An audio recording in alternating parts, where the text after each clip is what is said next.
Okay, so we have probably a multi-set number of students moving in various directions this week, and having us all together in the classroom probably just isn't, well, obviously it's not going to happen this week. So we'll just try to make the best of it. So when we're talking about that of genetics, okay, think of it this way. A lot of you probably have this drawn out already, and that's fine, or fine and dandy. But if we just saw a graph like this, okay, and if we drew this line, go all the way around to where this phase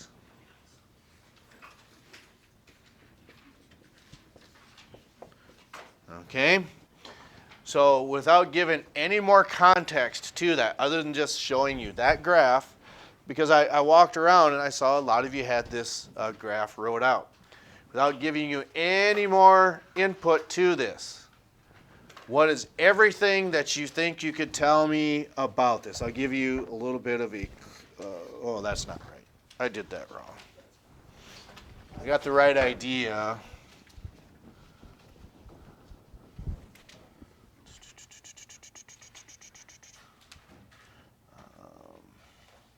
Yeah, we could do it that way.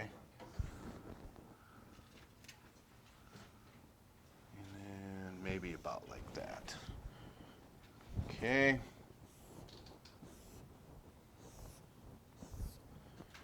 And I think there's one more. Okay. So without any more insight, what is everything that you can tell me about that? The cell cycle. Okay, this is, the entire aspect of this is called the cell cycle. Okay? I understand, even when we're talking about cells, none of this is interesting, or maybe just a limited amount, but we just try to make the best of it. Okay, so for the majority of this, okay, what is happening? What's the majority of the cell cycle going to be? Cell splitting. Actually, this is what I should have done. It's growing, right? This is how it should have looked.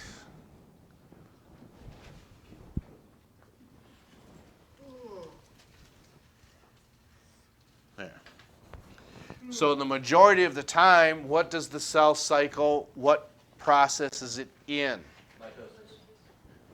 No. Interphase. Okay? So that's what we're talking about here with this outer line that's going all the way around. From here, that's where it ends, and this is where it starts. Okay? So just like what you had mentioned, the cell is going to do what first? It has to do this. That's all that means. It's growing. Okay?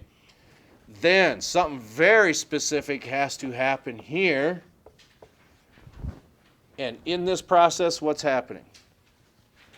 You're getting two of something. You're like splitting the cell again. Well, Kind of. It's like mitosis, but it's a different name. say that again. The DNA replicates. Okay, so this is when replication takes place. Okay, replication of the DNA. Then something specific happens here then. G2. Just another growth phase, because what happens is as that cell is growing, okay, it's getting ready to split. And then this is where all the genetic material goes through this process here, okay? And whether you go backwards, I might have one too many in here, okay? Okay?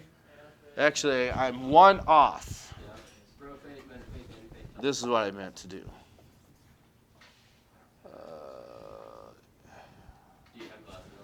Yeah, I thought I had one too many in here. There we go. All right. Whether you say TAMP, God darn it. There. Or you say your PMAT, okay? That's the proper order that would go in. Then this last one was called this. Oops.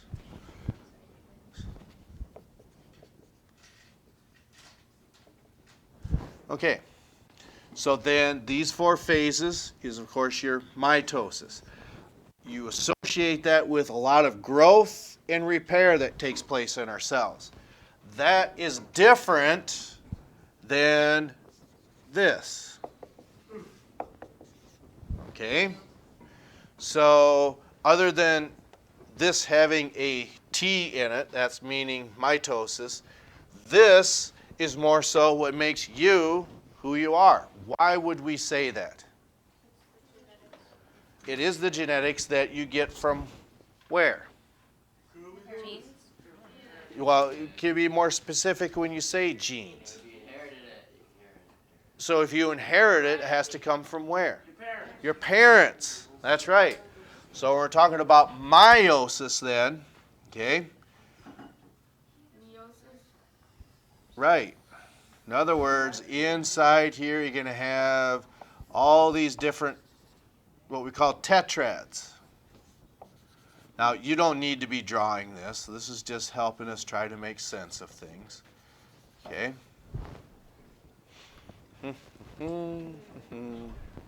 I was telling the seniors I need one of those chain deals that hook onto these glasses, so then I always have them around me.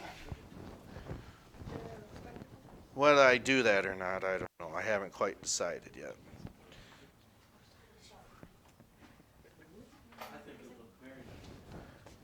Okay, I had the right idea, but I have one too many. So those should be a little closer together. Okay? So then, in other words, this goes through a process called meiosis 1. And then after that, you get meiosis 2. That's right. And this is probably sounding familiar from what you did in life science, I'm guessing. Mr. Williamson talks about that in meiosis. So to me, what I've always thought the best way to look at this is when you have cells that have to do this and this, repair themselves, okay? This is because of gametes then. Okay? What you inherit from. You get 23 sets from mom, you get 23 sets from dad. Okay? So then it's on them various chromosomes is where you get what makes you who you are. Decides maybe your hair color, your eye color. There's other traits that the author goes on to because we really don't need to go that far in depth because let's just look at it. We're only sophomores in high school. So what I want you to do is open up to page 275.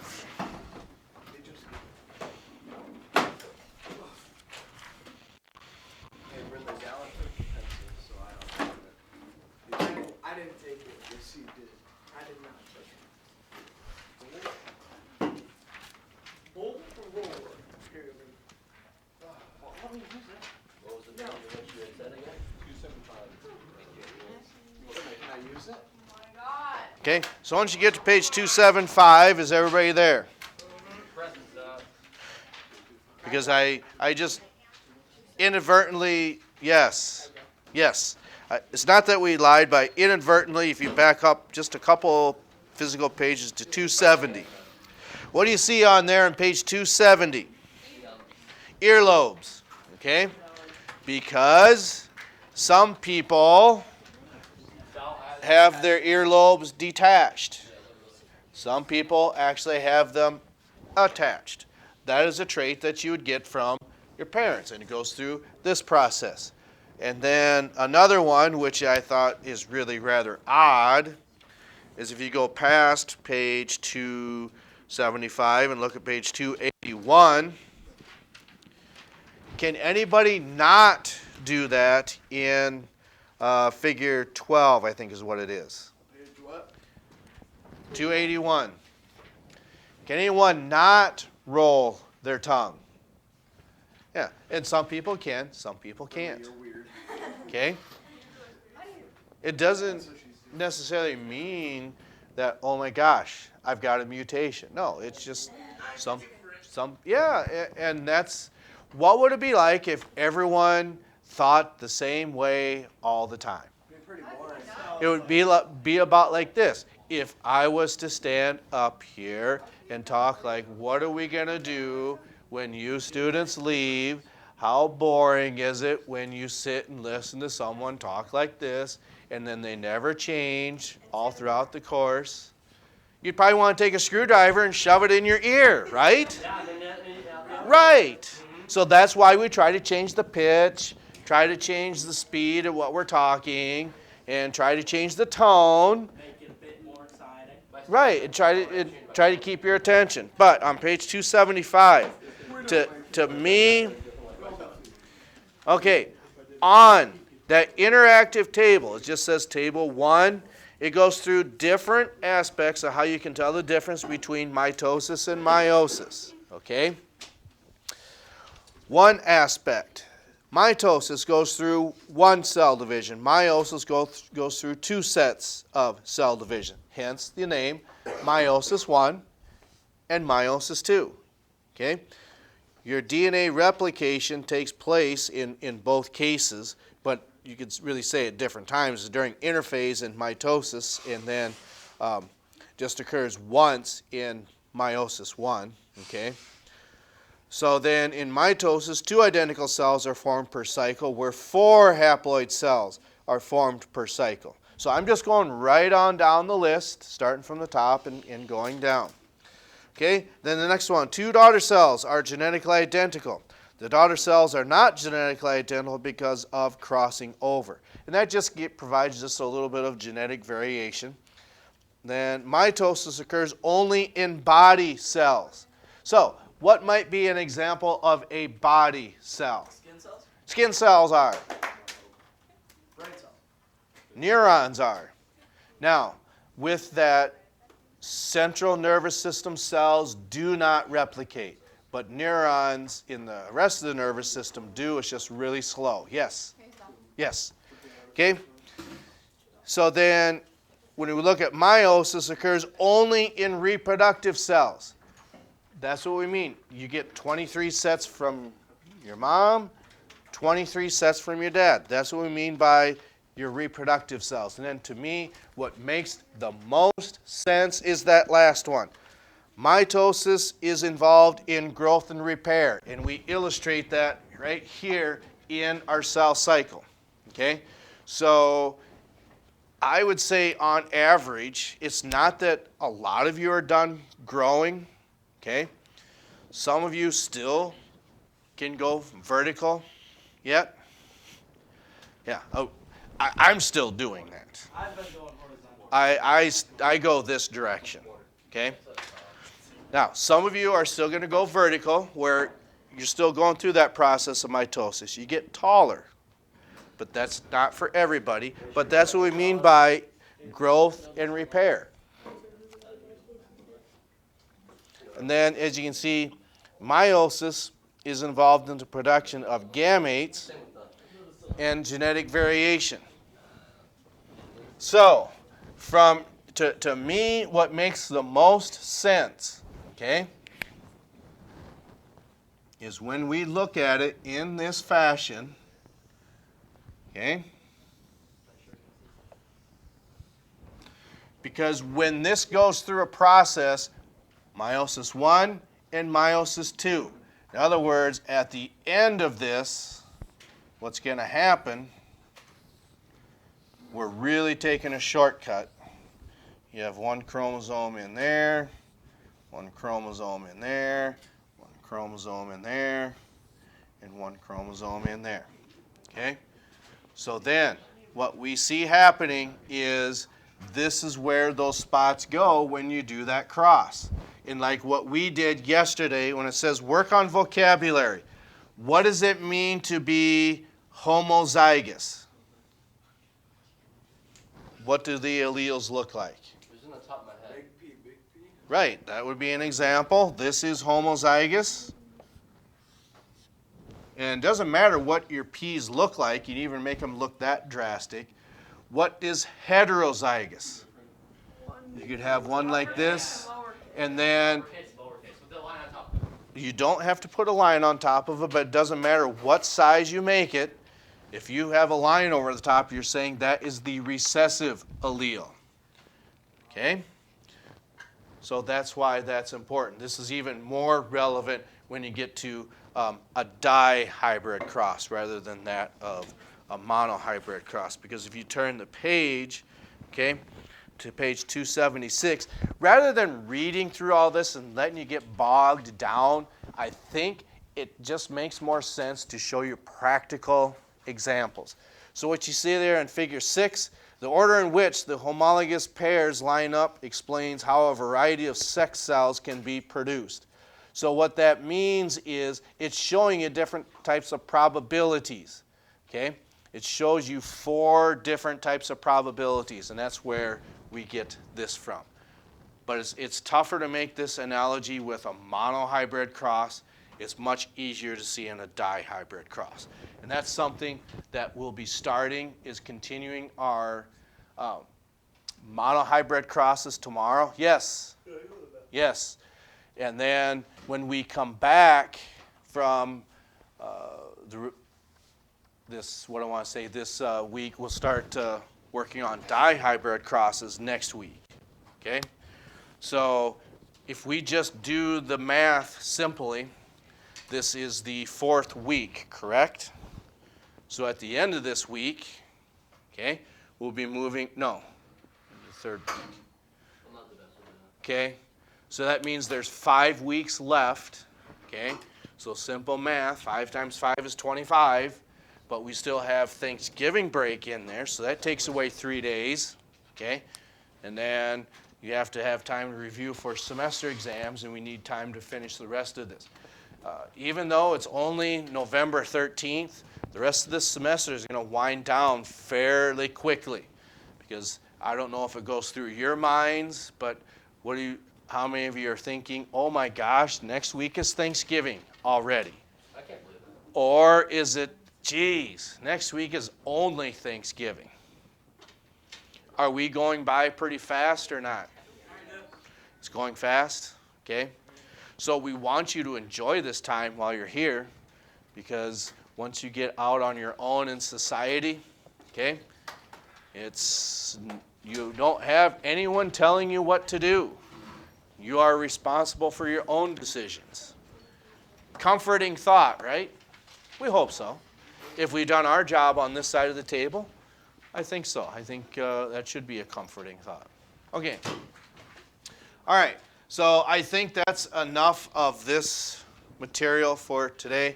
I haven't formally assigned your vocabulary, but there is a lot. Okay? So I would presume that when you come back from Thanksgiving, we'll probably have, I can't remember if it's 1 or 2 separate vocabulary evaluations, one for Chapter 9, which I think is correct, and one for Chapter 10, which is the heredity and genetics portion. Is this both of them? Yeah, it's both of them. That it's both of them. There's 6 words that are in the middle.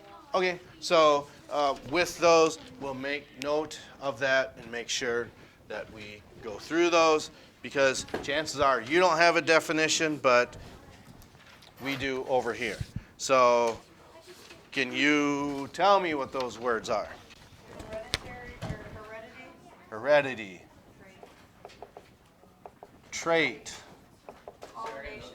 pollination, Self-pollination. self-pollination, Cross-pollination. cross. And true breeding. And what was the last one? True breeding. Okay. When we talk about true breeding, the simplest way to look at that is what a purebred is. Okay? Purebred means, that's just one that sticks out in my mind.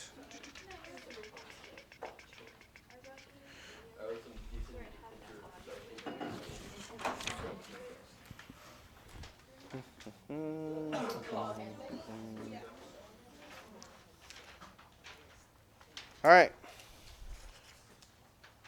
So with that, we will stop and we'll catch up to you next time.